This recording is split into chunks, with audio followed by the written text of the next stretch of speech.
Hello everyone, welcome to this experiment for Volvo. Today is the ultimate test of a steering system. You will see a hamster steering a truck from the bottom of this quarry to the top. This environment looks beautiful, but it is very, very dangerous. The hamster cannot look out the window, so we will have the driver Sean guide their hamster with a carrot. Good boy! With the VDS system, it's very easy to steer. I can steer it with my fingertips. Hi Sean, it's Charlie. Lovely. Good luck! Oh, and don't forget this, very important.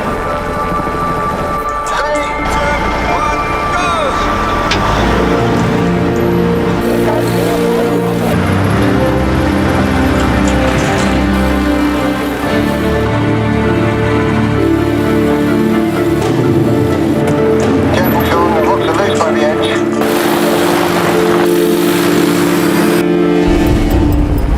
Well done Sean.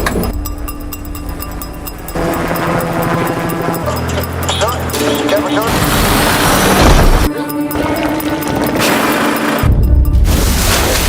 That was close. Okay, be careful Sean.